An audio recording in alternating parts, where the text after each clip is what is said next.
So I already said welcome. So just let me briefly tell you how this works. For those of you who have never listened to any lightning talks and who never gave a lightning talk, how to talk lightning. It's pretty easy actually. Just sit in one of the front rows if you submitted a lightning talk and would like to say something here, and get on stage quickly once your talk comes up. I will announce the talks right before they start, and then talk into the microphone like me right now. Do not turn around to see your slides, because you see what happens. You can't hear me anymore if I turn around. You have a monitor down there, so just look there for your slides if you need to look at them, like me right now. Then use the clicker, which always has to remain on this podium, to advance your slides, just right and left here. And stay calm, like me right now, and deliver your talk. It's good if you finish on time. That's what lightning talks are all about. We have a fast-paced session here with 5 minutes for each talk, so please finish before the 5 minutes are over. Receive your applause. Profit. How to listen to lightning talks? For those of you in the audience, it's pretty easy. Just be excellent to each other and watch the timekeeper. The timekeeper is this thing here in front of me.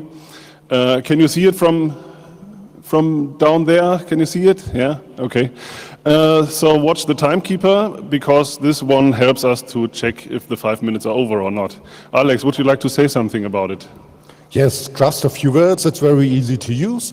It visualizes the remaining talking time. Getzig now has 2.5 minutes left. And it starts in green when you have 5 minutes left, and I do now fast forward. So don't panic if the green runs out. If this is like this, you still have 2 minutes left. The yellow signal shows you that you have 1 minute left. And now when the red turns up, you have 30 seconds left. And when we are just like this, the device begins to blink. And this, you have been to lightning talks, it's your task. 5, 4, 3, 2, 1. We have to try this again, I think. Let's practice again, yeah. You are not awakened here. One more try. 5, 4, 3, 2, 1. Very nice. Thank you. All right. So basically, don't panic if you see all yellow, then you still have 1 minute. There are translations available for the lightning talks. We have English to German translations, English to French, and I think we have a German talk or two, so German to English. I don't know about German to French right now, but we'll see. You can't access the translations via DECT phones right now, so please check the wiki with the translations topic, or check streaming.c3lingo.org for information on how to listen to the streams and the translations. That's it. Let us tun was and begin with the talks.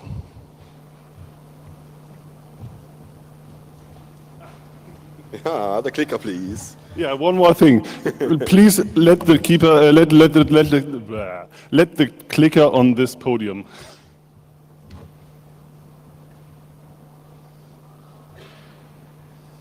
Good morning, Congress. Hello, Lightning Talk fans.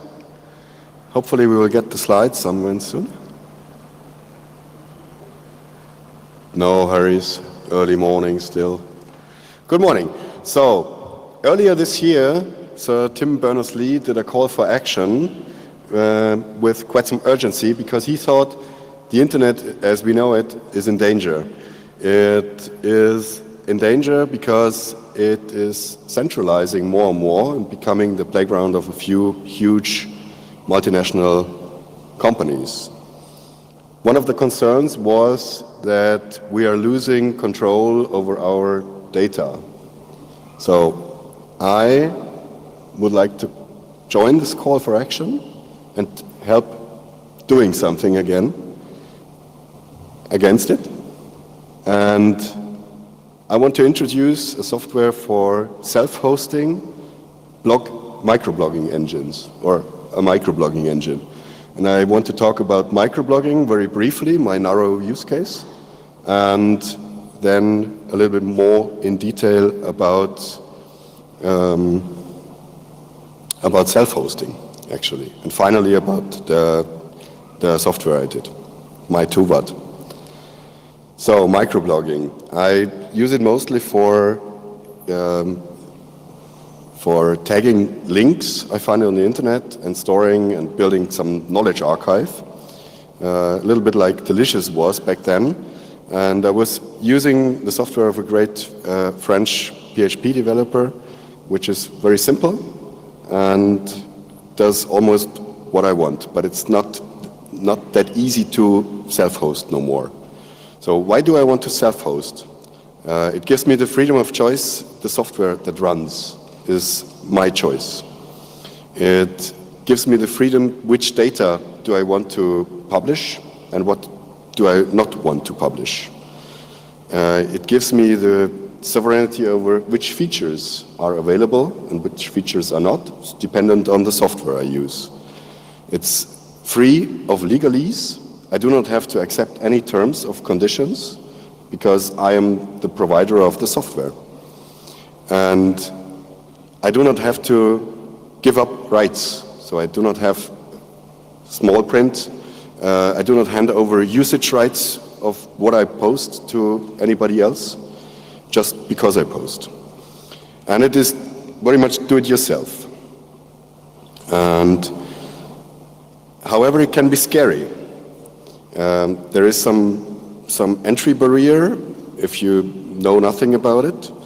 You have to install things, there may be dependencies, you have to choose platforms, there's security issues, there is an operational rat's tail, so if things go wrong you have to take action yourself. And there may be server issues, to choose servers or to pay servers. So what can be done about it? My approach is to keep things simple and to do few things that you can take responsibility for because you know what's going on. And I think to that avail it is useful and important to leverage experiences that are there, use well-known, rather old technologies that are bare of surprises.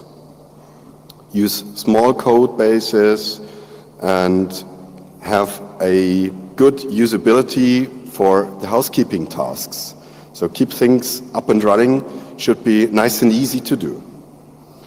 Now, I'm seeing I'm a little bit fast actually. Now the software I'm about to do, which is pretty much a work in progress and will always be in a do-it-yourself manner, it is one file and one-step install. Visitors of the microblog just see static files. There is no server code running except the web server itself, which delivers flat files. The editor that posts something to his or her own microblog uses a CGI for that. So the one file, one install actually is a CGI. I did that in Go for good portability to various platforms, so you can easily run this on your own hardware, on a Raspberry Pi, or in a cloud computer in a shared hosting environment as well. And it delivers Atom feeds, uses Atom storage, and flat file readable. Thank you. Thank you.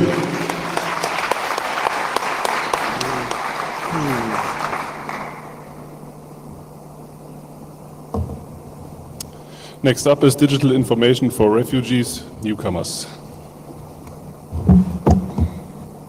Hi, my name is Ulrike and I work for the non-profit association iRights e.V. We care a lot about consumer rights in the digital age, and one of my projects I'm currently working in is dealing with a question on researching how refugees can find digital information on consumer protection more easily than it is nowadays. So basically, we're asking ourselves the question, how should digital information for refugees and newcomers, people new in Germany but also in other countries, should look like? Why is this important? Well, refugees, newcomers are also using digital media such as like everyone else nowadays. And when they arrive in a foreign country, they have certain information needs, like finding a place to stay, finding a doctor, where to get asylum and residential rights, and so on. But they also have questions on consumer rights. They might not know that it's called consumer protection, but what about buying yourself a SIM card, getting a mobile contract? What about a guarantee? What is a guarantee? What are insurances? What insurances I need? And so we're researching how we can get more information on these topics out to the people arriving new in our country. This might be important for you as more and more people coming in. We're a migration society, and so you might also deal with the question how to get information, whatever kind, whether consumer protection or any other information, to people like that. And let's start with the research. I'm going to give a few examples of a user research we did. This is one of our focus groups with the Syrian refugees. On this photo, we're currently using Apple devices. Well, Apple devices are not mainly distributed in this focus group or in this certain target group. So if you really think you want to program an app, you might focus on Android first. A second thing, where are people using the internet? Well, mainly it's social networks. For many refugees I talk to, many newcomers, Facebook is basically the internet. Well, it's not the internet for myself. I have a different standpoint on it. But if I want to inform this group of people, I really need to go to the social networks. Otherwise, my information will not have the impact as it should like. So if you want to distribute information, you also have to have a standpoint on that, but you can't totally deny that people are using Facebook or other social media. Then please use plain language, especially in German language. We're very used to having long phrases, explaining stuff very well. This is not very helpful for people arriving new in the country with some basic German knowledge. Also, think about Erasmus students. So you don't always have to think about refugees and newcomers, but other groups like Erasmus students, tourists, and so on can profit from plain German language as well. Third point, if you're providing information, use videos and pictures. This is very helpful for someone to catch someone's attention. Especially videos are very well consumed, and as I talked about social networks, videos and pictures are also well promoted by social networks as content in a better way than just plain text. When it comes to videos, you can also use subtitles, and this is not only accounting for the mother tongue, but also for German language.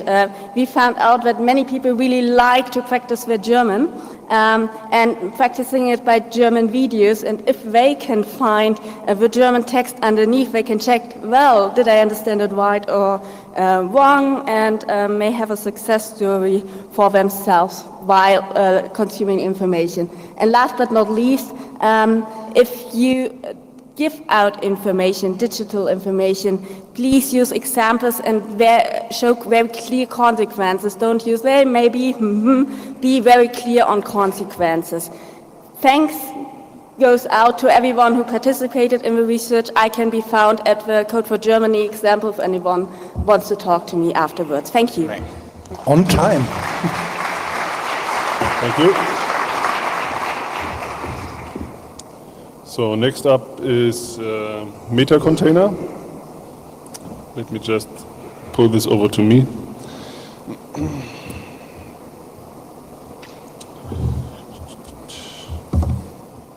All right. Okay. So hello. I would like to talk about my project, Meta Container, that I've made to make sharing resources like USB devices, networks, file system easier. So I was frustrated with the amount of configuration to, for example, share a USB device with other computer while doing it securely in a decentralized way. So let's see how you could do that with Meta Container. So basically, I wanted to make it as easy as possible. So you use one command to export a resource. In this example, let's say I want to share a file with my friend or a directory from my laptop. So I just use one command to export the directory, get a string called reference, and let's say my friend uses another command to mount the directory on his computer. And the reference, as you can see on the slide, is the long string, and it contains all that is needed to identify where the resource is and to securely mount it. For example, it contains a hash of my public key, so my friend can be sure that he is really accessing what he should be accessing. Okay, so Meta Container currently has also three other types of resources implemented. Remote desktops, where you can use and you can connect to a computer of another person or your computer with a remote desktop. Ethernet networks, so you can, for example, bridge to Ethernet networks from two buildings, or speaker and microphone support, where you can use speaker from your Raspberry Pi to play music from your laptop, for example. And I have other ideas like sharing USB devices or video or cellular ports and whatever. So basically, my project is an abstraction layer over open source project which are used to share resources like SSHFS, Pulse Audio, Tiger VNC, USB IP, and other projects. So it adds a layer which makes the process secure and let's say easy, and also by using an encrypted overlay network, it makes easy to connect to computers even behind NAT. So it uses NAT pass-through and can bypass firewalls, etc. And I also have initial support for creating virtual machines and other compute resources that can use the resources which are shared using the functionality I described previously. Like, for example, you can create a virtual machine that uses a file on another host without any configuration, except for exporting and starting the virtual machine. Or, for example, you can start a container on a server that uses a network that is running on your that is in your home, for example. And that's another example why this could be useful. Let's say you have a small laptop that you want to develop a project that uses, for example, neural networks, and you have a fast server or fast computer in another place, so you can easily run the training session while sharing only the directory with your project and nothing else with the computer that is training the neural network. So basically, I used a lot of open source technologies in Meta Container. Like I used Nix, which is really nice package manager. When you are building that many dependencies, you want to use something that can do it easily. I used Cap and Proto, which is also a really nice RPC protocol. Like it is something similar to proto buffers, if you know that. Okay, so thanks for your attention. If you're interested in it, you can visit the website or see code on GitHub. Thank you. Thank you. So the next talk is going to be a video, Introduction into Arduino. Let me see, I have put it on the other screen, and let's go. Okay, so I'm teaching a class every day during the Congress on how to solder and then how to program an Arduino. And this is actually a video that's much more sped up than it is in real life, just so it would fit in the 5 minutes, of the soldering that we do in this class. And the soldering part takes about an hour. And then when I'm done with soldering and we've checked that everybody's works, then I go through and I explain what digital input is and digital output is, and analog input and analog output. And if there's time, I explain non-blocking state machines. I also am selling kits, and when you're done with this workshop, you should be able to program all of the kits on your own, with the exception of one that isn't Arduino compatible. So the target audience is really someone who's never soldered before, someone who's never programmed before. And there's also 2 other classes that are being taught every day well, not every day. There's one more session of the Intro to Arduino kit that Mitch Altman teaches. And in that, you spend about 3 hours soldering together a Arduino clone. If you do his workshop, you can use that Arduino in my workshop. If you don't do that workshop, I have Arduinos you can buy from me as well.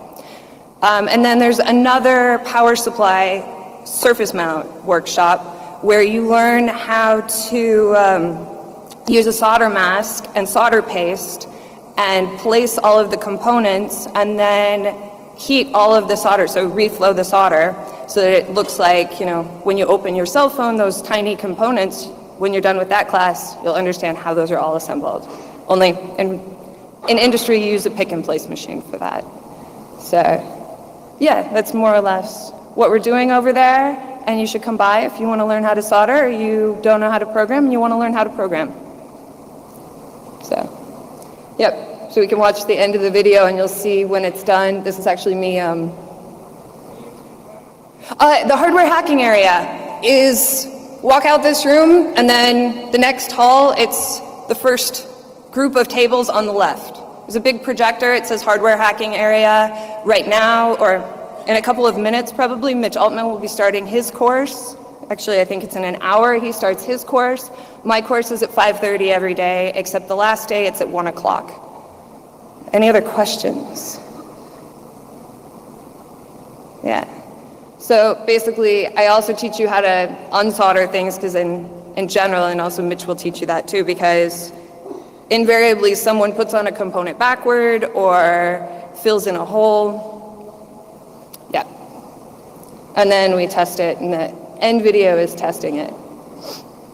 And the end of the video is testing it. Yeah. All right, so if there are no other questions, would you like the video to run till the end, or is it? Yeah, I mean, it's cool to see how it's tested, because a lot of people don't realize that it does stuff. But yeah, my talk part is not really that long. Yeah, no problem. Yeah, and so this is actually an LDR, which is a light-dependent resistor, so it can detect what the current light state is. And that's the analog sensor.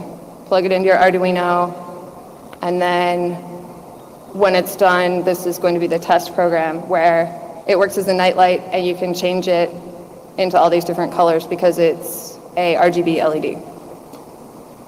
Yeah. So, cool. Yeah, you can stop it if you want. It just goes through a bunch of different colors at this point. Thanks. Thanks a lot. Next up is child growth monitor.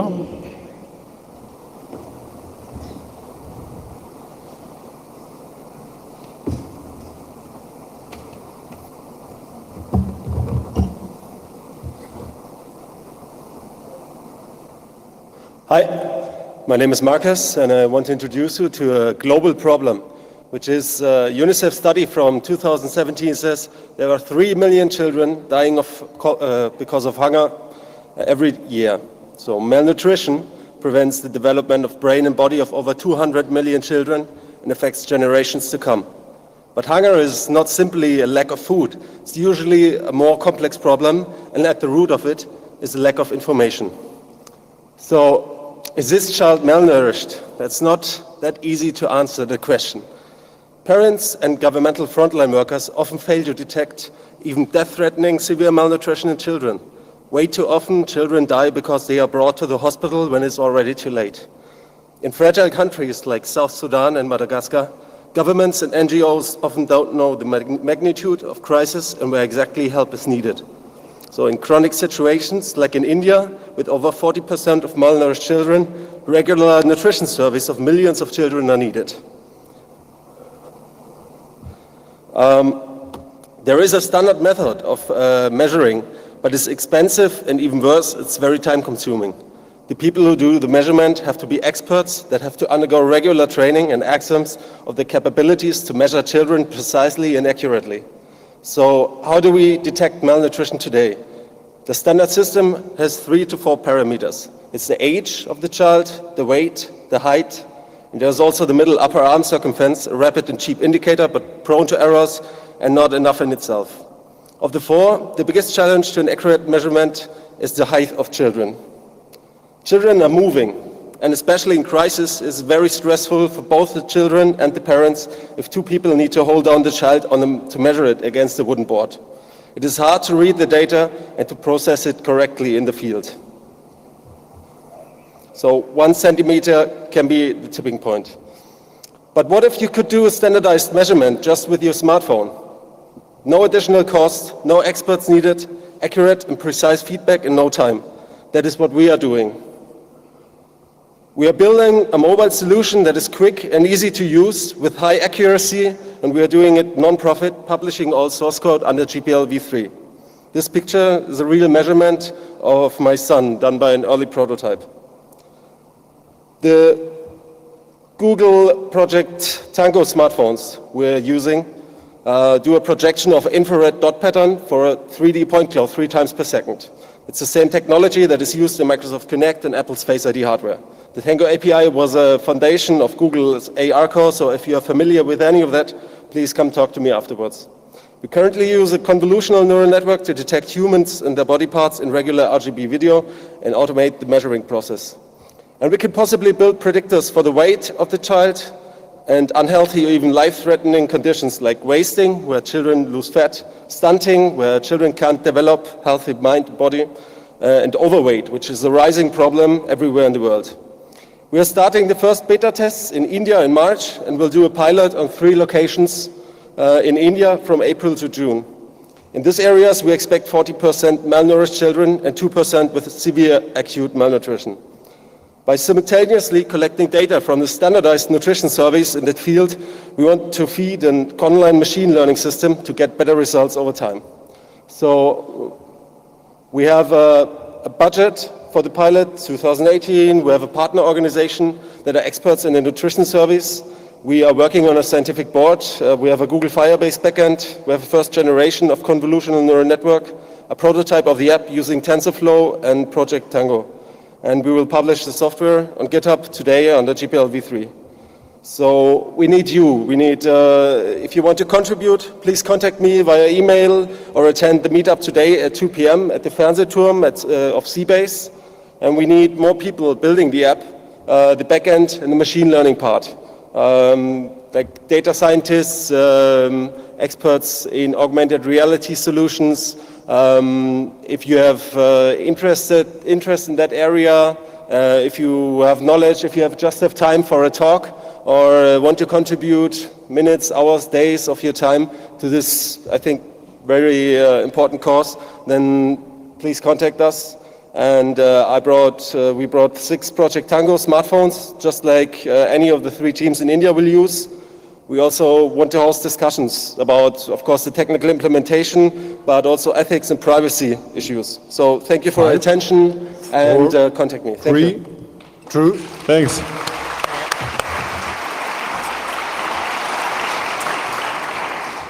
So next up is going to be Libre Silicon.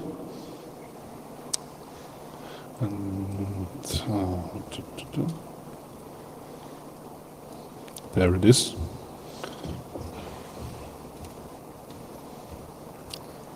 Let's go. Okay. Hello, my name is David Lanzendorfer. I'm the CEO and founder of the startup Lansville Technologies. We're a small Shenzhen startup, and we started to cooperate with other companies in order to break the monopoly of these big semiconductor manufacturers. So what we are doing, we want to make free and open source semiconductors. That means you can build this stuff in your basement if you like, because the specification and of the process and the technology, you can just take any design from the internet and build it in your basement. Also, the GPL turned out to be not really sufficient for covering semiconductor processes and technology. So we have worked out with some friends of mine who are lawyers, the Libre Silicon public license, which is basically in essence the GPL, but specifically also covers the cases of how do we manage design to physical products. Yes, and we also want to introduce a smart contract version of the RM scheme in order that everyone can actually earn money by developing free and open source software. So why are we doing this? MPWs, for the people who are not aware of what that means, it's multi-project wafer. And this multi-project wafer shuttle services cost around $20,000 or more and take minimum 2 months. So if you want to design a microchip, you're on it for years and pay hundreds of thousands of US.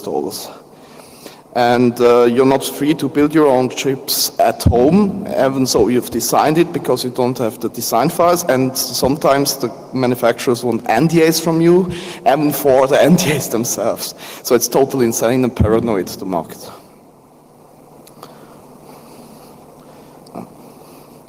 So you see this closed market has limited the development of semiconductors, so the market is continuously falling because it's expensive and only big companies can afford developing semiconductors. So we work together with the projects, a lot of open source projects who develop the different parts of this tool chain we developed or are developing, and please join there. That's my company down there, this big logo. This is Lansville Electronics.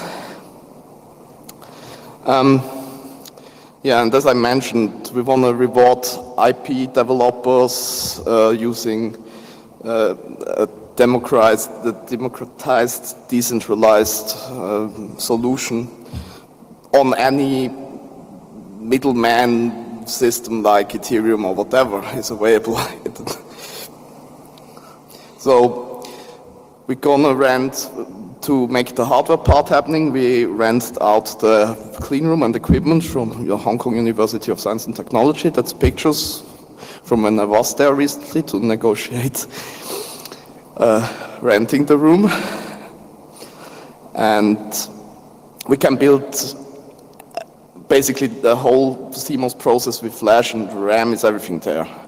And we also have been working on an EDA, a fully integrated development environment to develop chips. That's Qtflow down there in the reference. So in the backend we use Greywolf, QRouter, Icarus, Verilog, all the open source tools, all here also linked in my presentation slides. That's screenshots of the tool chain we developed. So on the very right you see a pad frame with pre-routing. And on the left you see a text editor, and in the middle a signal viewer, so the simulated circuit. So we have some issues and we need your help. So please, come to me afterwards if you know some C++, Qt or C or Verilog, and please help. Here, please contact me. Thanks. Thank you.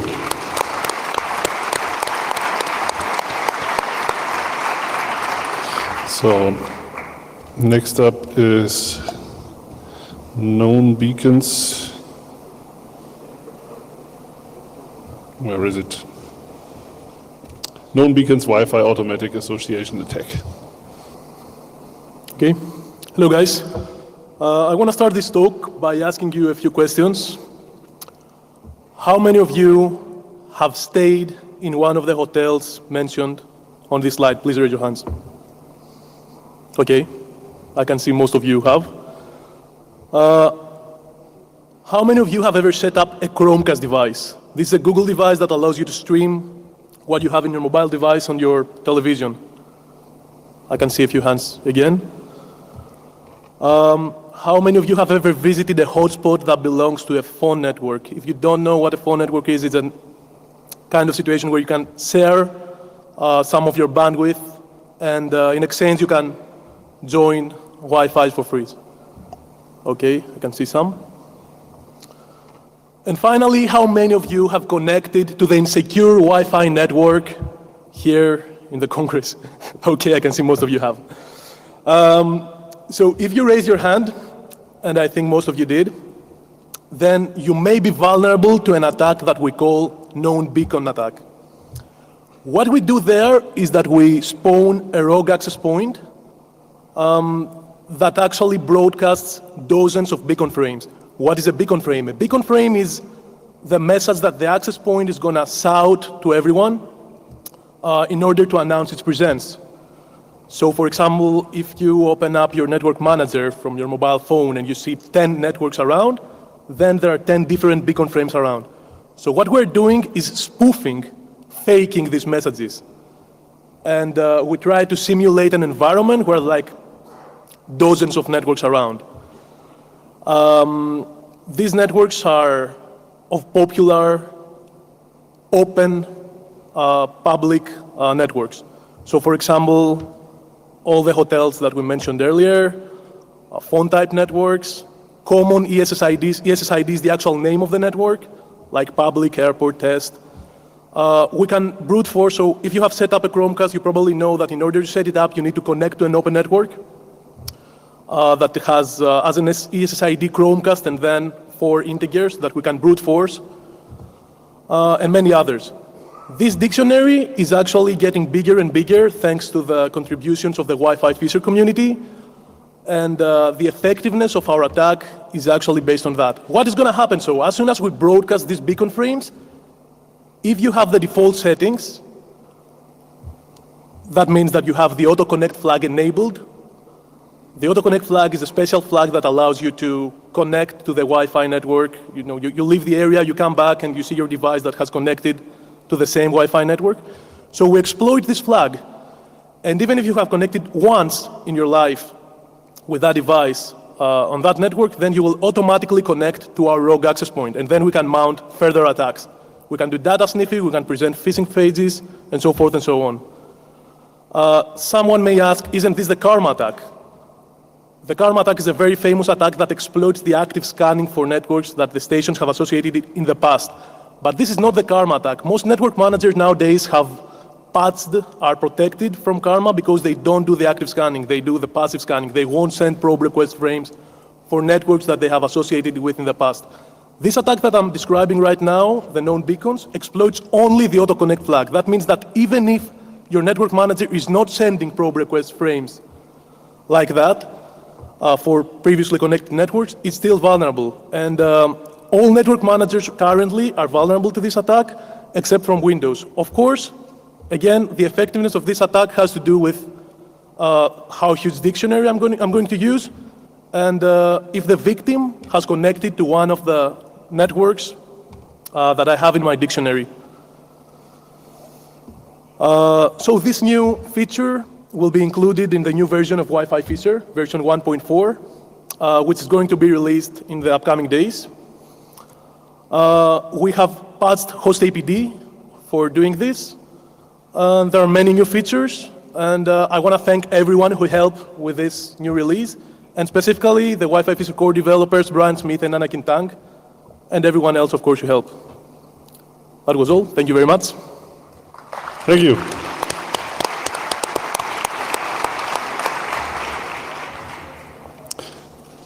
Next up, color-based network analysis.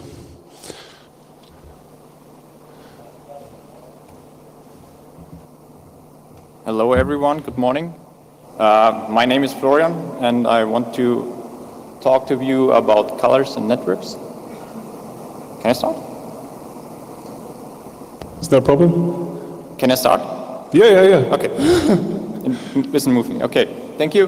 Why I'm doing this? Nowadays, networks are about protocols, and protocols are defined. Either they are defined openly, and we can read them in RFCs, or they are closed source and proprietary, and we have to some kind of reverse engineering and trying to figure out how can we get into it and how can we use it. And one thing that came into my mind is MIT found out that if a human body is seeing an object, it's quite faster to recognize an object in a picture than reading a text and finding this object in the text. So I think it's more efficient to see a network in a different way than we used to at the moment. At the moment we often use Wireshark or TCP dump, stuff like this, and parse all the network information, reading stuff and finding the right point or the right bit. What I'm trying to introduce is we take the bits and bytes of an IP packet and form pixels. So we have colors, and in the front you can see I cut the IP packet, or take the IP packet, put 3 bytes together into 1 pixel, and this for the full amount of the IP frame, so up to 1,500 bytes. And this, so you can create structures and patterns which are really great, I think. And here you can see the difference, what will happen if you vary the number of bytes from an IP packet you put into a pixel. At first, on the top level, I put 24 bits of an IP packet into 1 pixel. That's the maximum because we have the RGB, which takes up to 8 bytes. And in the second one, I have half the amount of bytes I put into 1 pixel, and in the last button picture I used just 1 byte, so just black and white. I see the point that if we take the full color range of RGB, as a human we don't see the difference between some colors. But if machines take a look into it, they see the difference and say maybe they can see a difference. So here I can show you a simple example how it will look like. I think most of you used some time before VoIP, and there are different speech codecs, and you can see without a further knowledge about PCMA and all the speech codecs, how they can be efficient and how they can be used. And in the lower one you can see the PCMA is not using the bandwidth as it should be. There are a lot of space that is not used. So there's a tool out there, and this is how it looks like if you run it on the Wi-Fi at the moment. If you take a look at it at the first moment, I see a lot of scared faces, but don't be scared. It's just regular patterns and structures. And if you take a look into specific ones, you see structures and counters, and everything is quite smooth and simple, and you can see quite easily what is happening and what is not happening. I see totally the point that you don't have the information if a color changes what is actually happening, but you can identify it more easily and more efficient. For example, I like Wireshark. Wireshark is really great. For this example, I extracted an ICMP stream, and 2 packets are modified, and with Wireshark it's very difficult to find the differences in the packets. And on the right hand side you see the same information just in colors, and I think everyone can see everyone can spot where the colors and changes and where the differences are made. From the Wireshark point of view, everything looks the same, but if you take everything into colors, you can spot the point where something is happening and take a close look into it. So if you want, try it out, give it a try, take a look at the code, it's online, have fun and make more colors in the network. Thank you. Thank you.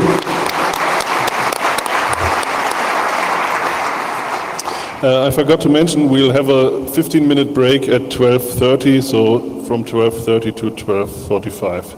Next up is HackerEG.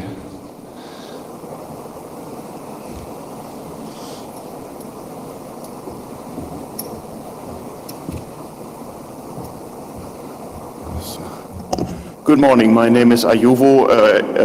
Apologies for having this talk in German now, as it addresses purely and solely German legal circumstances and issues. The talk is about cooperatives oder Genossenschaften auf Deutsch und was die für Leute wie uns tun können. Ich treffe seit Jahren immer wieder Leute unter uns, die haben ihren ganz stabilen Brot- und Hauptjob und machen nebenbei sinnvolle Dinge, für die die Nutznießer ihnen gern ein bisschen Geld geben würden oder auch geben. Und sie haben ein latentes, schlechtes Gewissen. Deswegen nämlich, weil die Menge an Geld, die da pro Jahr so zusammenkommt, so eine richtige eigene Firma mit Buchführung, Finanzamt, Steuerberater und so weiter nicht so richtig rechtfertigt. Aber es ist auch zu viel, um es dem Finanzamt nun einfach mal zu verschweigen und zu sagen, naja Gott, war ein Freundschaftsdienst. Ich kenne auch Leute, die betreuen irgendwelche Webseiten oder ähnliches. Und wollen dafür seit Jahren mal Geld nehmen, wissen aber nicht, über wen man das machen kann. Ich selber bin Podcaster und meine Hörer würden mir gerne und tun es manchmal auch ein bisschen Geld in den Hut schmeißen. Dafür braucht man auch eine gewisse Infrastruktur, die sich bei denen umsetzen, solange es im Hobbybereich ist, aber wirklich nicht lohnen. Trotzdem würde es mich freuen, wenn ich mal ein bisschen Hardware oder so kaufen kann. Was braucht man also eigentlich? Man braucht ein Unternehmen, in das man nach Bedarf ein- und austreten kann, wo man sich gegebenenfalls zeitweise sogar anstellen lassen kann. Das muss ja nicht gleich ein Riesenjob sein. Ein Minijob tut es ja vielleicht auch, wenn man pro Monat ein paar 100 Euro einnimmt oder so. Und man braucht ein Unternehmen, was diese kleinen Gelder einsammelt und möglichst verlustarm weiterleitet, entweder einzeln über eine Anstellung oder aber kollektiv aus einem Gemeinschaftstopf heraus. Das ist eine Geschichte, die gab es früher auch schon. Schon zu Kaisers Zeiten hatten Leute dieses Problem. Handwerker, Heimarbeiter, Bauern, Kleinhändler mussten sich zusammentun, um sozusagen ihre Adminkosten sinnvoll und für sie vertretbar zu gestalten und um überhaupt gemeinsam mal zum Beispiel einkaufen zu können, Material kaufen zu können oder sowas. Die Lösung heißt Genossenschaft, ein Gesetz aus den 1890er Jahren und wie ich meine zu Unrecht ein bisschen vergessen und viel zu wenig benutzt. Ich habe diese Idee schon vor einigen Monaten mal vorgestellt. Wir sind inzwischen so etwa 20 Leute, die sowas vorhaben. Wir würden gern so um die 100 werden, damit das Ganze zu vertretbaren Kosten fliegt und allen auch Spaß macht. Das Ganze ist realistisch, wenn es eben viele Gründer gibt, viele Mitglieder in der Genossenschaft, die in kleiner Menge Grundkapital geben und die Ingangsetzungskosten teilen. Und es braucht natürlich auch ein paar aktive Mitglieder, ein paar sind wir schon, ein paar mehr könnten es sein, deren Umsatz ohne Schmerzen den laufenden Verwaltungsaufwand bezahlt. Ich habe mal grob gerechnet, falls ihr eine Größenordnung haben wollt, wenn man Kleinbeträge auf diese Weise vereinnahmen will, dann muss man damit rechnen, dass so um die 20% für Admin draufgehen. Das ist relativ gut bei kleinen Beträgen. Und natürlich müssen die Mitglieder ihre Genossenschaft lieben und ihr helfen. Also wir müssen natürlich unsere Website selber aufsetzen, unsere Services selber hosten, unsere Front- und Backends selber schreiben. Denn beispielsweise, typisches Problem, wenn ihr, sagen wir mal, einen Container Elektronenbauteile importieren wollt, dann ist es ja auch mal ganz gut, wenn man einen Arbeitgeber, sprich die Genossenschaft hat, die die nötigen Identnummern hat. Und auch dafür braucht man Schnittstellen und braucht man Informationen. Was heißt das konkret? Wir brauchen 100 Leute, die ungefähr einen Hunderter in den Hut schmeißen, damit die ganze Sache anlaufen kann. Es dauert ungefähr ein halbes Jahr. Und wir brauchen initial so um die 50.000 Euro Umsatz im Jahr, damit das Ganze Sinn macht. Was sollt ihr jetzt machen? Falls euch das interessiert, sollt ihr mir eine Mail schreiben. Schleichwerbung, mein Podcast ist mein einziger Mailserver. Und als Betreff dieser Mail bitte nur das Wort Interesse schreiben, dann kann ich das parsen und filtern und dann anschließend eure Kontaktdaten einwerfen. Wenn ihr eine Langversion und mehr Folien haben wollt, dann guckt mal auf mediaccc.de nach HackerEG. Da findet ihr einen Vortrag von mir auf den Datenspuren, den letzten, wo ich das ein bisschen näher erläutere und ein paar mehr Informationen gebe. Ansonsten keine Fragen, sind zu dumm. Ich werde um 12:30 da auch weiter sitzen und ihr könnt mich gerne ansprechen. Erreichbar bin ich auf Twitter unter @ayuvo oder wenn euch das lieber ist, auf Threema unter dieser ID hier. Vielen Dank. Danke.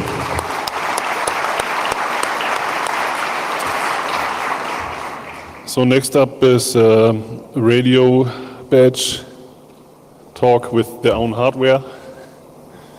I'm pulled. I told him it goes out of his 5 minutes.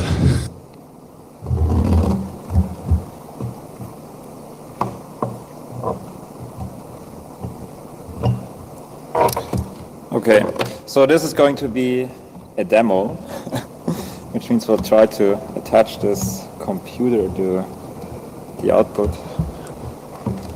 Let's see. Oh, looks good. Video people, could you switch to the VGA podium feed? Did he bring a VGA hardware?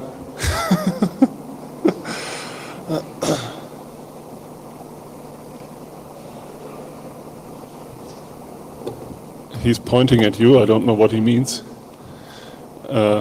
Can somebody whistle the Jeopardy melody? So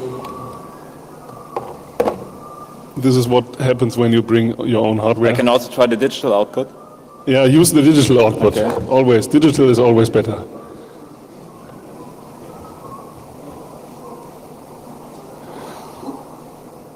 Vok, can you switch the video feed? I'm outputting something. So you are apparently outputting something.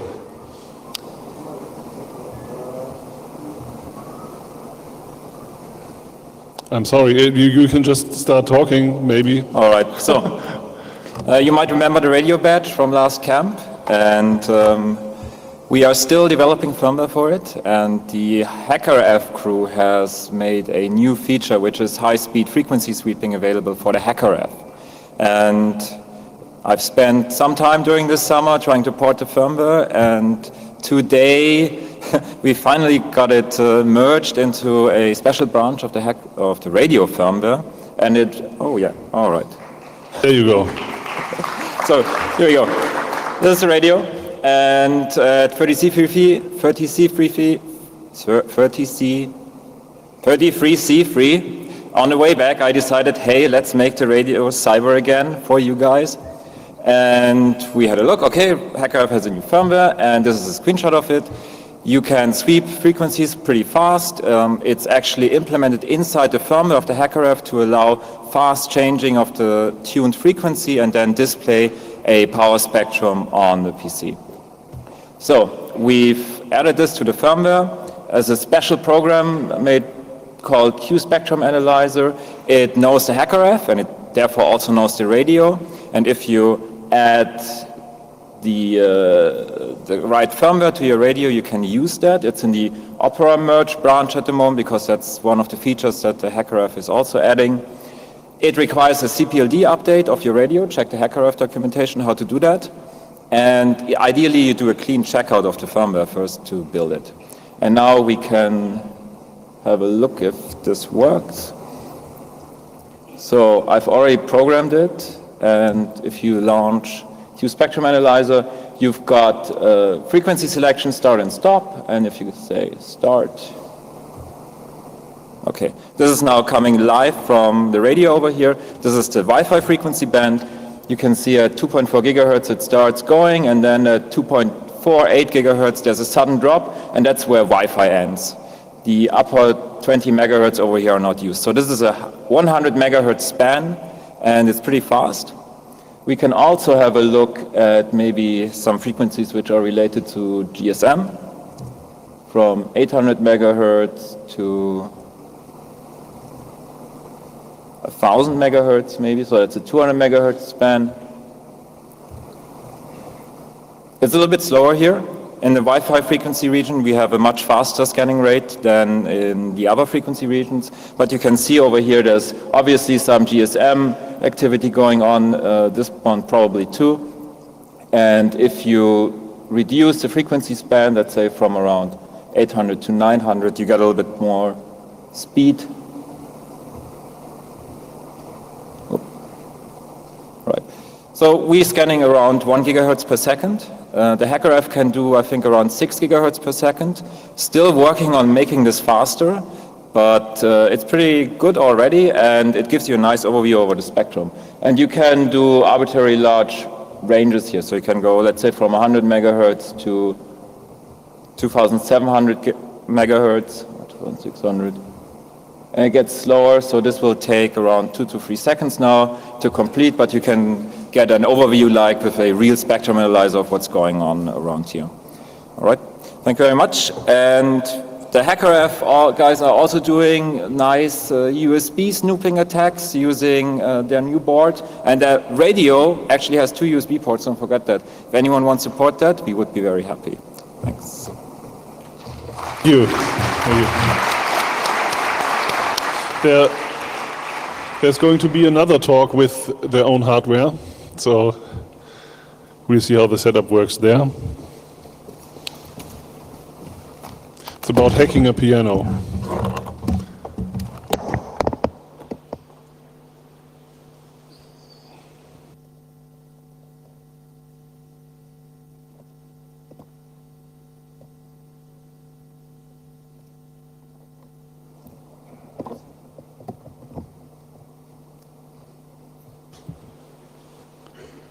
Question is, does this work?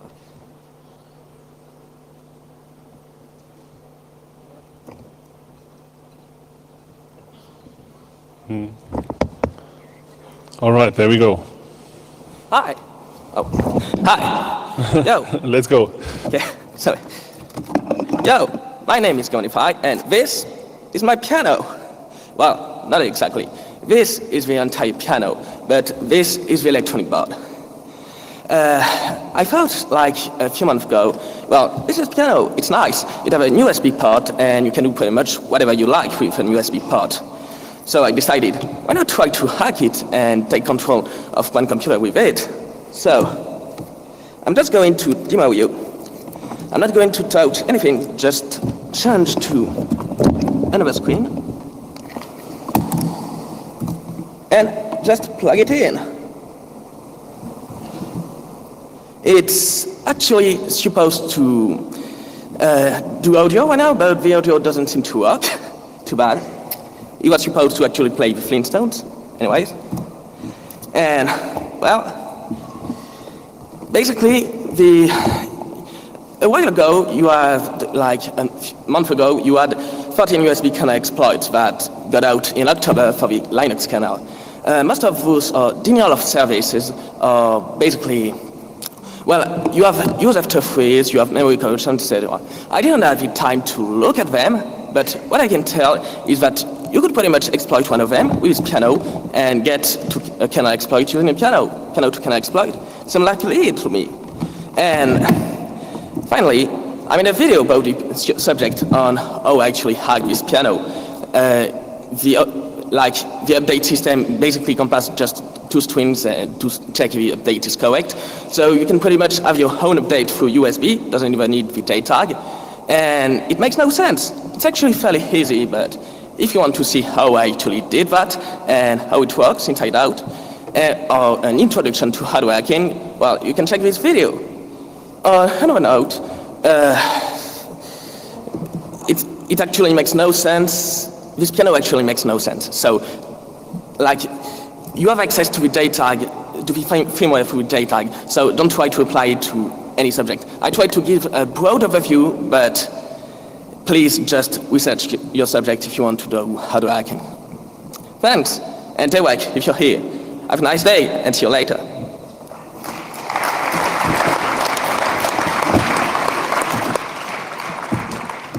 Thank you. So this is what we have until... Okay, welcome back to the lightning talk session, the second half, starting with living on $1 a day. I make a silent talk. I have speak a lot of words, and I have shown people a lot of things. I will give you one hint. Keep in mind, it's paid by our taxes. And we have also, we are also a part of the problem.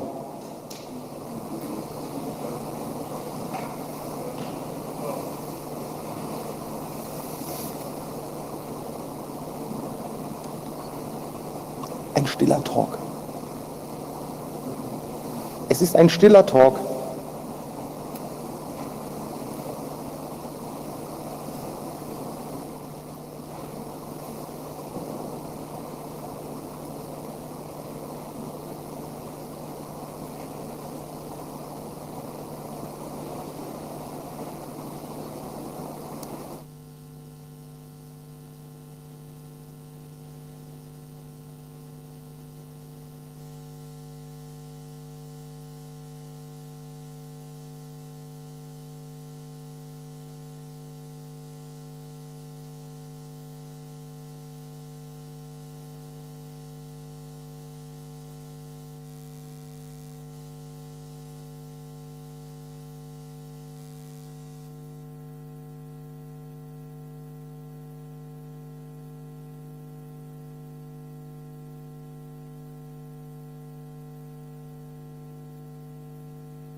As you see, the pictures, we pay this fuck up from our taxes.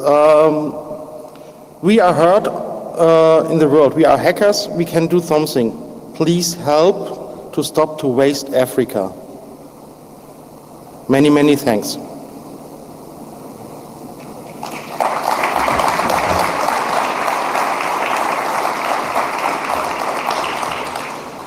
Thank you.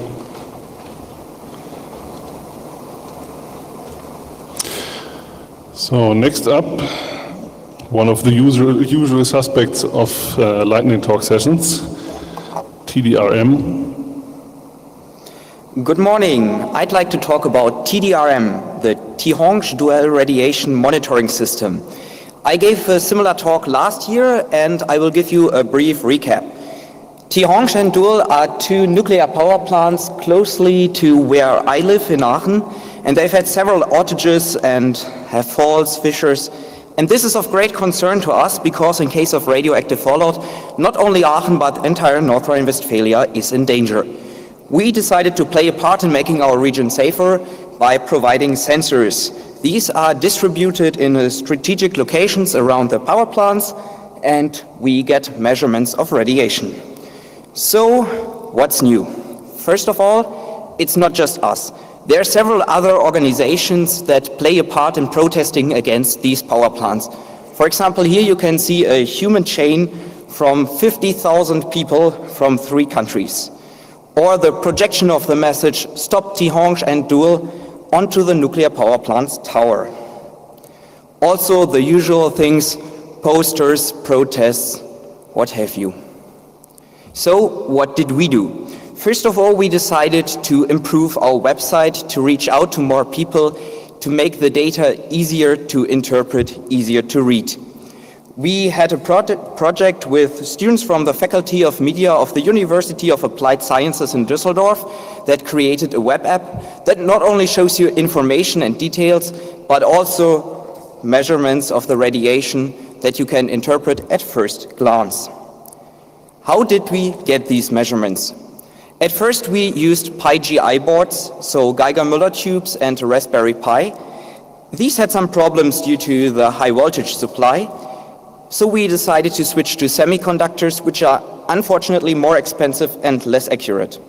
We fixed the problems, we are back to PyGI now, we get measurements and create a sliding window average, which is sent encrypted to our server.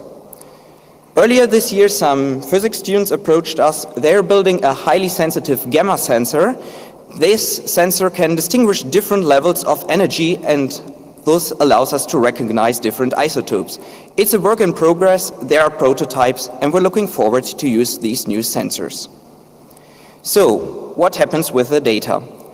First of all, we provide raw data. You can see measurements for every station, for every cluster of stations, for everybody who wants to analyze the data in more detail. And as already shown, we have easy to interpret renderings of the current readings for people who just want to know whether they should run away. And we have some data that's also easy to interpret but more detailed, for example, for catastrophe management. This is important to us as going the official way with all the bureaucracy involved with communicating with Belgium authorities and so on takes hours, which is too long. So we provide data in minutes. We're still working on how to get all these information together and how to display them. It's a work in progress, but we're confident that we'll have a good website later. So in summary, we started a tech project. The whole thing gained a lot of momentum. Not only we, but also other organizations reached more people, drew more attention to the problems. We provided a simple method to get data, and this enables us and others to raise awareness and start a discussion about these problems. So what's in store for the next years? We dream big. We want to also correlate our information with wind and weather data. We want to reach more non-tech people, the normal people, for example, with social media and other channels. We would like to provide a fail-proof network, which is more difficult than it sounds, because in the case of nuclear disaster, we have to ensure reliability. And of course, we would always like to improve the sensors and the distribution of sensors. More people, better collaboration. With most of these things, we aren't the experts. So if you know anything about any of these things, if you're enthusiastic about making the world a better place, do what? Come to us, talk to us. We are at the 5th Assembly. You can contact us via email. The project has a mailing list. I am Das Teutelbier on Twitter. You can reach me there. And also, thank you for your attention. Thank you.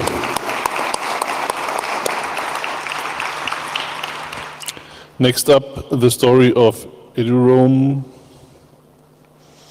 how EduRoam got taken down for a day. Good morning, everybody. Well, I'm a student at Ulm University and also a network administrator, and I want to tell you a story how EduRoam got taken down for a day, and I assure you it's quite peculiar. So first, the scenario. Imagine you go into your office on a Monday morning and users start calling in and claim EduRoam isn't working. Well, first you think, well, it's got to be the user's fault, except it wasn't.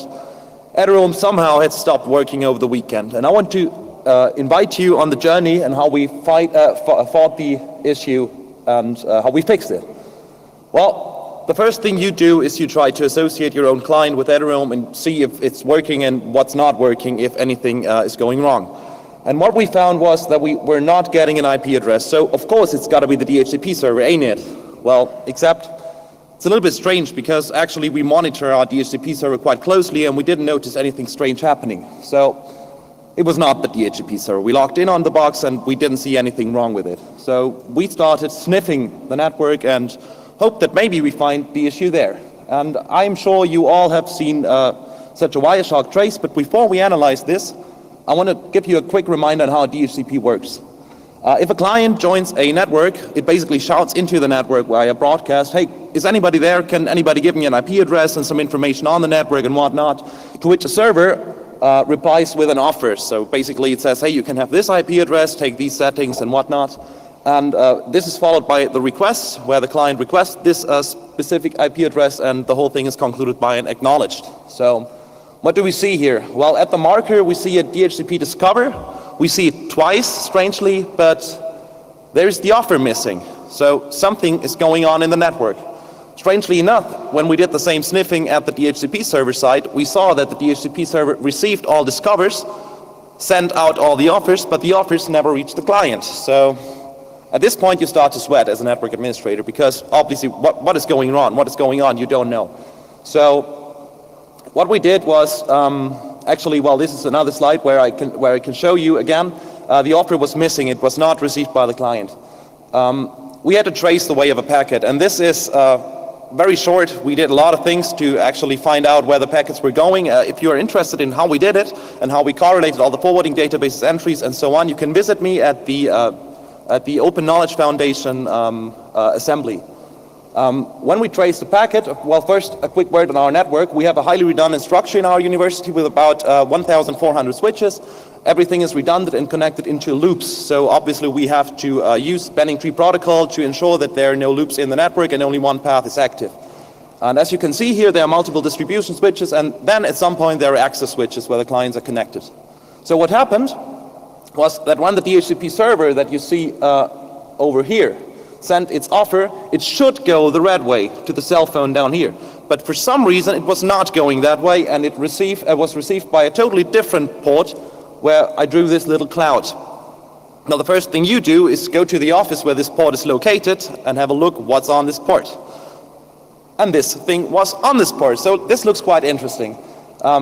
This thing here represents the backend. I rebuilt it in our assembly, so it's not exactly what we found.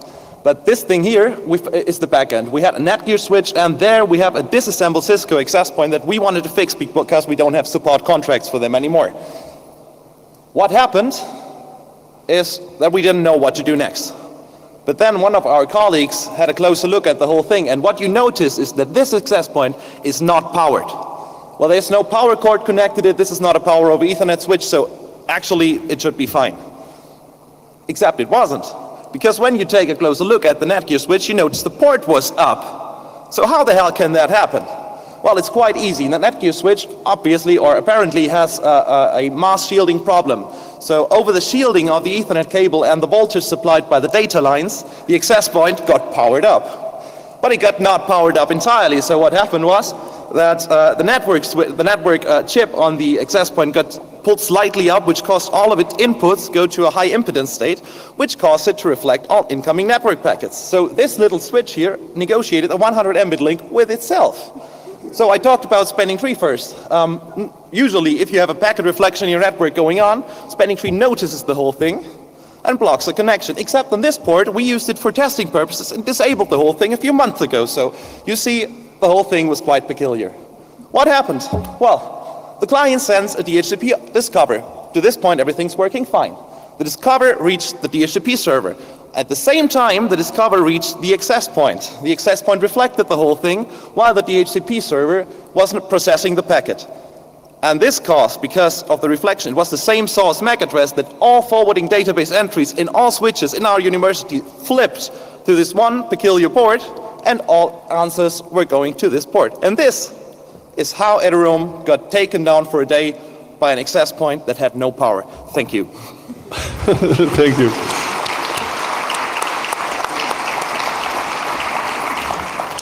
Next up, BT mining.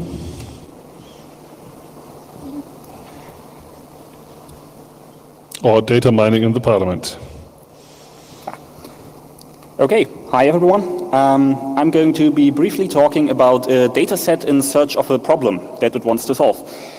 So here in Germany, we in theory have some open data stuff. So for example, in the last Koalitionsvertrag between SPD and CDU, they said, yeah, we want to make our state very transparent and we want to make all our stuff available and so on, which is funny on many levels, and they never did it in the end. So what does exist is the parliamentary documentation system. And that is a system hosted by the Bundestag that contains all the agenda items, all the laws that were drafted, and all the protocols from the plenary sessions. It basically contains everything. But since it's run by a state institution, it basically has no API, it has no capability for bulk downloads, it is PDF document, so it's not very machine readable, and it has no nice way to get access to metadata. So there is some external system that has metadata, but it uses different identifiers, and in the end it's less work to just basically scrape the system as is. So there are some upsides to the system. The PDFs actually do have a text track going back to 1946, so to the first session of the German parliament, they have a text track with very, very good OCR. So it's really nice. I haven't found any errors so far. The URLs where these PDFs are saved are highly predictable. They have a decent HTML website that can be scraped fairly easily. And they have a very friendly tech team. So I basically called them up and I was like, do you have some capability for bulk downloads? And they were like, nah, we don't have that, but feel free to scrape it, just do it at night. So that was very friendly. So the result is roughly 500 lines of code of Python that are released on the URL shown here.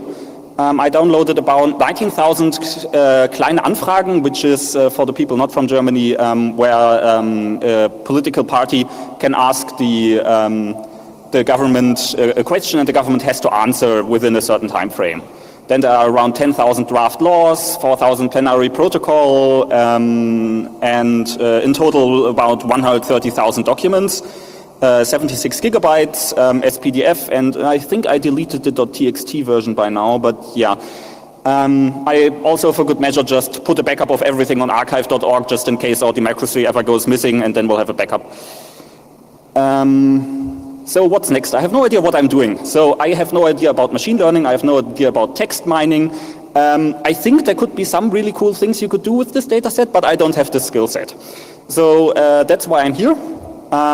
If you have a cool idea what you want to do with this, then you can grab the data set using one of these methods. You can download it from the Internet Archive using the IA Python client that they provide. It takes quite a while. It's actually faster to just scrape it again from the back end because the Internet Archive is so slow. But do it at night. You can grab it from my server of HTTPS as tar.gz files. If everyone does that at once, my server will go down. So maybe do some rate limiting. And you can obviously collect it yourself. There's the source code, and only run it at night. And I think that's already it. So if there are any very quick questions, I don't know if we can do that.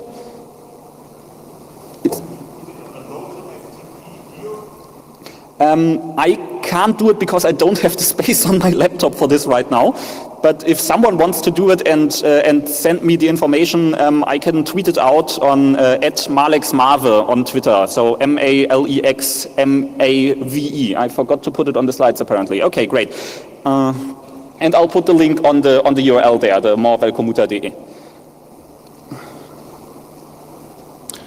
All right. Thank you very much.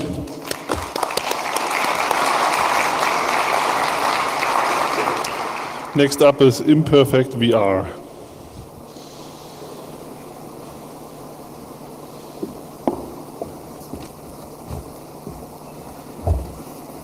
So, hi, I'm Creative Coding, and this talks about a project called Imperfect VR. VR is still relatively new for most people, and they have questions like this, or this one. I live in Brexit Britain, so this is an interesting question. Or even this question. And this is also, like you see, it's a British tabloid, so you see how they depict the evil scientist, evil. And but what people are looking for in VR is actually this. So this is VR face, and most people would like to buy VR face. You pay someone some money and they give you this. And okay, there's something wrong with the slides. Imperfect VR is about a different approach to VR. It's about the idea that everyone can create a VR. And everyone means people who don't have coding experience. I started Imperfect VR as a workshop at Electromagnetic Field last year, and I've given 10 workshops so far, and most of my attendants have never coded before. And what we are doing in like about 2 hours is basically do a hello VR world, and it's quite underwhelming. It's not something really amazing, but this takes like 2 hours to code. And to set up, and basically I show you the whole workshop. Basically, this is the code that we are writing. So all the things that you need is you need a smartphone, you need a cardboard that you can laser cut yourself or build yourself, and you need a framework called A-Frame, which is open source, made by people from Mozilla, and then you can create a VR, and you get a VR face. But this time you have made it yourself. And oh, that's the wrong slide. Sorry. So coming back to that idea that we think about, like, where do we get our media from? How do we get access to media? This is the people who sell you VR, and there's I don't have like personal issues with Mark Zuckerberg, to be honest, but the question is what is the reason behind it? What is the reason behind building these things? And as these are the wrong slides, I have to go very fast. So this is this gets a little bit uncanny, and Imperfect VR is a different approach. It's Imperfect VR basically looks like this, and it's made by us, it's made by you, and it comes from a culture of VR that is about a medium. It's not just a business. And this culture has been around for a long time. This is from the 90s. And it's coming back again. This symposium by Arts and Code, which ran last year.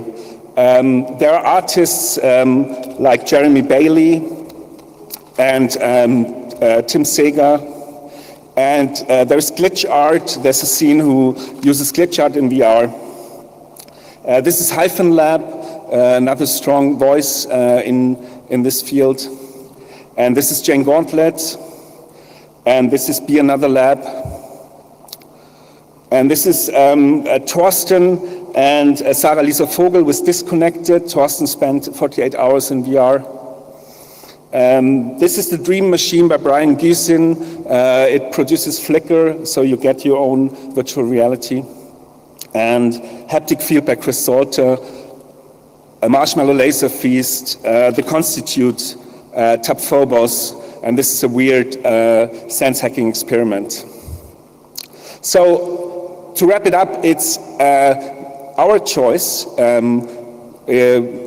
The creators and inhabitants of virtual worlds, you decide if you want to buy your stuff from large corporations or if you want to do it yourself. And you choose. Tuvat. This is Imperfect VR and I'm Creative Coding. Thank you. Thank you.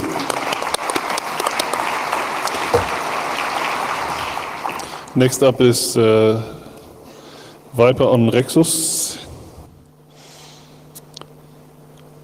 Ah, he's coming.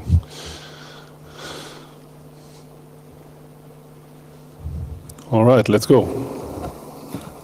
Hi, I'm Harry and I will talk about the Viper experiment flying on board a Rexus rocket. What is the Rexus program?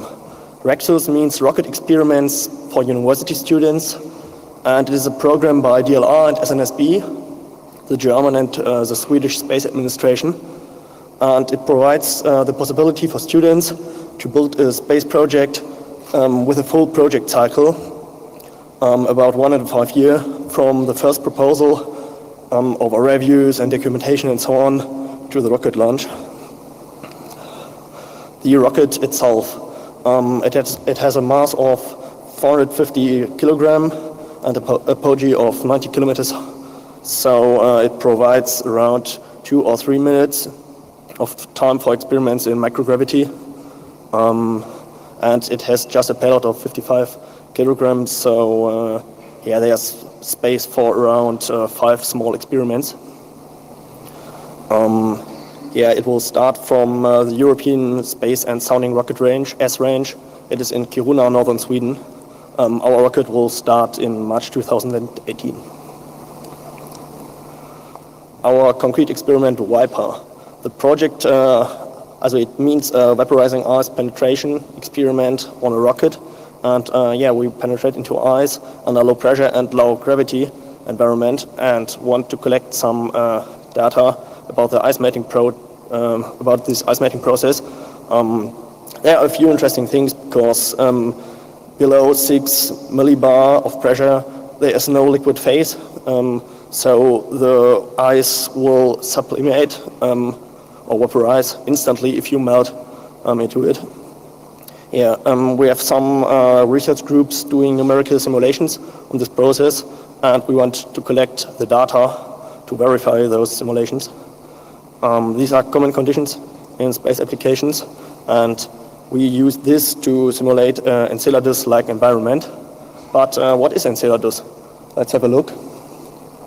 Enceladus, it is a Saturn moon. It has a rocky core with a global ocean around this rocky core. But over the global ocean, there's a big ice crust. And yeah, liquid water can be very interesting for the search for life. And you have to go through this very big ice crust if you want to get to the liquid water. So there's a project, the Enceladus Explorer Initiative, mainly by the DLR, and they try to build a lander for a possible mission to Enceladus. And yeah, we do some research for them. A quick overview of our CAD. I cannot go in detail because of the time. The hard part is this gray unit in the middle. It contains 3 small ice cylinders. Over it you can see in yellow and red the heat probes for melting into the ice. They are pressed on the ice by springs. The blue and the blue unit with the ice cylinders and the green cupola above it are a completely closed unit, so no vapor or possible liquid water can escape into the rocket module. It only can escape through the venting holes to the outside of the rocket. Reasons for participating in a Rexus project. You learn a lot of stuff your university can't teach you. Practical stuff, but also things like interdisciplinary work and working in bigger teams. You contribute to relevant research, publish papers, and so on. And you meet people from all over Europe. You can travel around. And last but not least, you are 2 weeks at Esrange Space Center. So if you have the chance to participate in such a project, tu wat. Yeah. Thank you. Feel free to contact me if you want to have further information. Thanks. Next up is Unlock Your Inner Clock from Solar Restrictions. You please don't pull out anything there. No. I just broke the lamp. Right. I'm sorry. It won't be an actual lightning talk. But it will be about light. So after 10 years of watching CCC videos, I thought it's time to throw something back at you. What I want to tell you about isn't new. In fact, it's really old. I saw it the first time a scientist talking about it on TV like 15 years ago.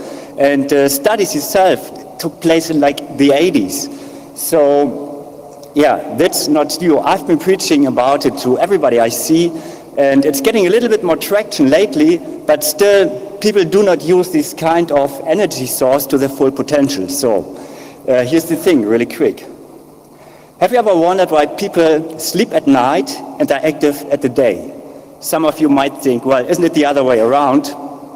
But you do realize most people work that way, right? Also, people are more active in the summer and have a better mood in the summer and have a less mood in the winter. They sleep more, eat more. Some say they even get depressed. So why is it? There must be a reason. So some say it may be the warmth. But you can turn up the heat and feel like summer. It may get your blood flowing a little bit, but it's not the same. Some say vitamin D, but you can't eat vitamin D and feel like summer. It doesn't work. So what is it? Well, you've experienced this 100 of times and see it when the spring comes, days get longer. Everybody's going outside, sitting in front of the coffees. Everybody's raising their head in the sky to get a tiny fraction of sunlight. So obviously it's the light. But what is the difference between sunlight and every other light you have around you? Well, you see it here, like this is a light bulb and the natural sunlight, and you see it, the light bulb almost have a completely lack of blue frequencies in the spectrum. And that is how most artificial light is, and that is a really stupid source to have around you as a daylight light source. So because by the amount of the color blue, that is how your body distinguishes between night and day, between summer and winter. I tell you really quick how that works. So you have receptors in your eye, like for seeing, like for the colors, blue, red, green, some for brightness, some for movement to trigger your attention when something's going on the side. All these signals, they go into your seeing nerve, into parts of your brain where imagery is processed, right? So, but you do have receptors in your eye that only recept the color blue. And the signals, they do not go into your seeing nerve. They go not into parts of your brain where imagery is processed. They go right back to the ancient root part of your brain, to an area called suprachiasmatic nucleus. It comes from chiasma, Greek word for sun. Suprachiasmatic nucleus, and when the blue light signals hit that area, a whole shitload of things is going on. And the most important thing is it cuts off the sleep hormone production, the production of melatonin. And that is what you want to have during the day. Because if you don't have it, the people think it's already evening and prepares you for nighttime and makes you sleepy. Also, serotonin, dopamine, all the chemicals in your brain that make you happy and active, they increase. Blood pressure rises, heart rate increases. And that is what you want to have during your day. And that comes from blue light signals in your eye. So these are the old slides, apparently. Yeah, so this kind of light, which I brought with me and broke, but I have some more lamps with me. What is this kind of light? Is it magic? Does it cost $1,000? Well, there are antidepressant therapy lamps for hundreds of euros, but you don't need to buy that. You can have them really cheap. This one was like 30 euros on Amazon. The number you want to focus on, the technology of the lamp doesn't matter at all. The number you want to focus on is 6,500 K. It's like a color temperature. It's like 2,000 is really cozy, and 6,500 means it has the same color temperature that the sun has in the summer. So it means it has enough blue light signals to get you activated during the day. And that is what you want to make use of, and that is what I wanted to share with you. Thank you. So I have some of these lamps around with me. I'm Rudy Mentor. Please approach me if you want to pimp your space with some of these lamps. I'm happy to share these lamps with you. Thank you.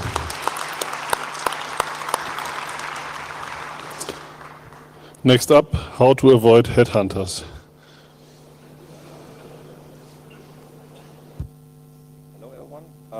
I want to share some experience, some best practices I have for myself when dealing with headhunters. The clicker is...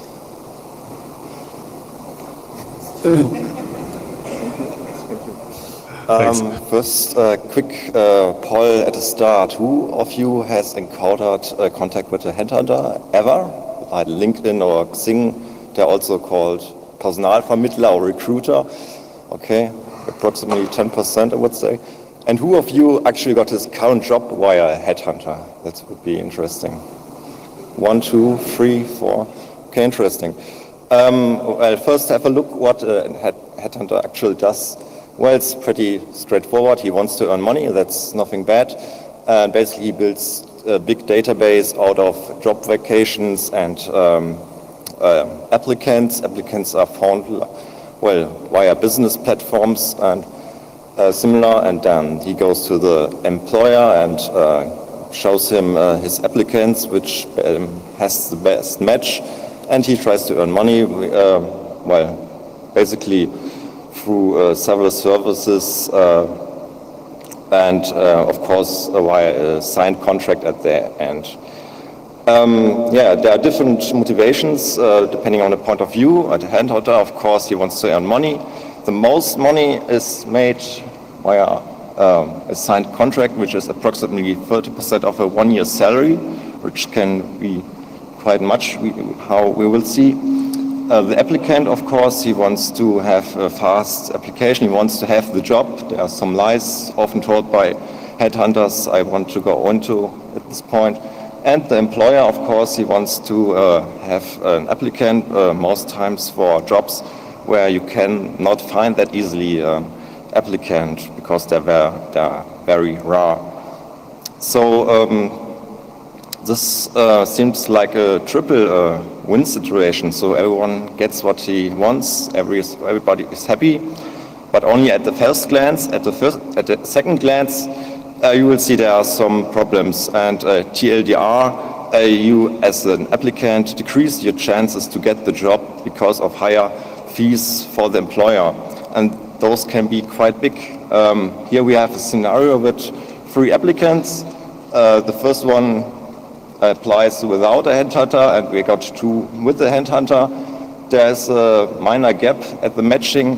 Basically, perhaps there are some hard skills missing, like he has knowledge in Node.js or whatever, but that's not that needed for the job. He can basically, or all of them basically, can do the job.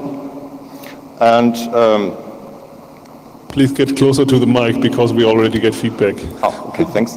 You can see your slides down on the monitor also. You don't have to turn around. Yeah, I want to point out the important things. From the point of view of an employer, you also want to save money. There is basically no need to take this applicant because he has the same matching. But the employer has to pay this money, and why should he do this? It's just burn money. But there's an exception to this, which is if the headhunter has an exclusive mandate or the job is not officially listed.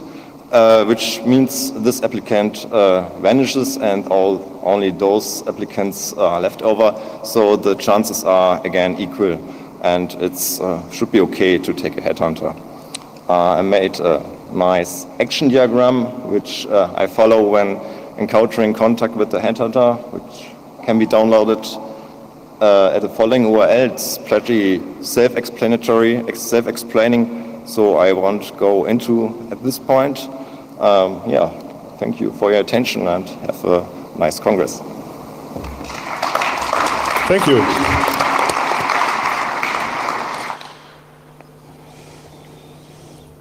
So the last talk is going to be Pretty Easy Privacy. Hi, my name is Svam. Sorry. And I want to tell you about Pretty Easy Privacy. This is somehow a follow-up on Pretty Good Privacy. So what we're trying is to roll out mass encryption for the masses. So this is more or less a long-term project. So we also wrote an internet draft, an RFC. I read out loud the first sentence. Building on already available security formats and message transports, Pretty Easy Privacy describes protocols to automatize operations like key management, key discovery, and private key handling. So PEP, how we call it, is a cross-platform abstraction to easily use existing crypto tools. It's designed to encrypt all digital written communications with the starting point of email. It encrypts automatically whenever and with whatever most privacy-enhancing crypto standard is available. So we're following the opportunistic approach. And all end-user software shall be hassle-free and zero-touch. It's not yet another crypto tool with a closed user base. It's not any platform provider. It's not implementing any own crypto, and it's not replacing any crypto tool per se, but we're compatible with stuff that's there.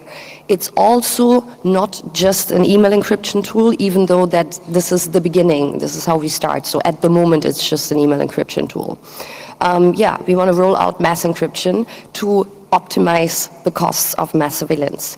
We want to make the use of crypto pretty easy. So not only for the users, but also for developers. They can plug in PEP just into existing apps. And users can then just use it without any hassle by default. This is the architecture. So you have your app at the bottom, at the top. Then we have adapters in various languages. They're coming on the next slide.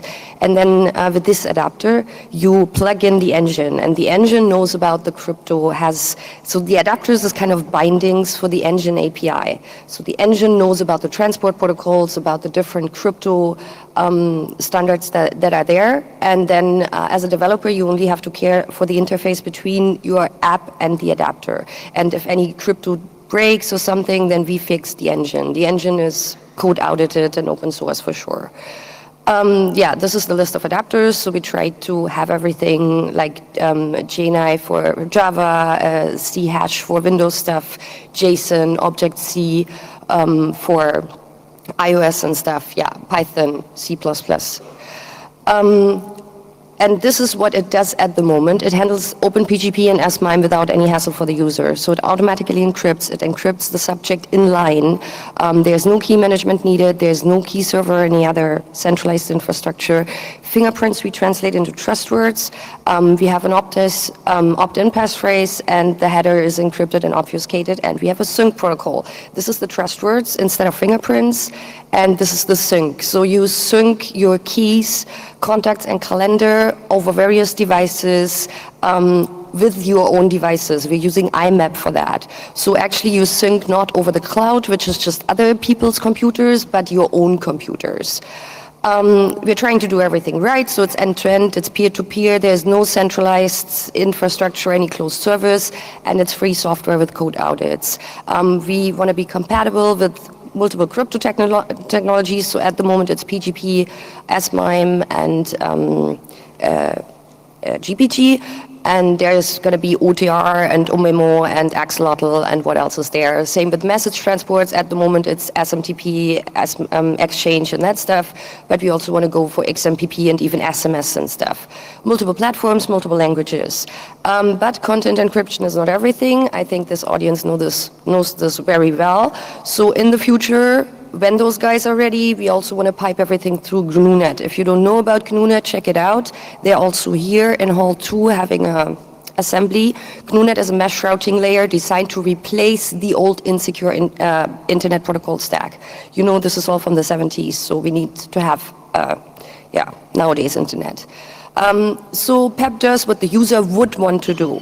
So what we do is, instead of writing how-to guides, which we all did, we're coming from the crypto party movement and these things, we do write the user expectations into software and protocols to take away the crypto needs from the user's perspective. So we actually given up on the user understanding why to use crypto and how to use crypto, and we're just sneaking it in. So users don't have to think about the crypto anymore, they can just use it by default. Thank you. Right on time.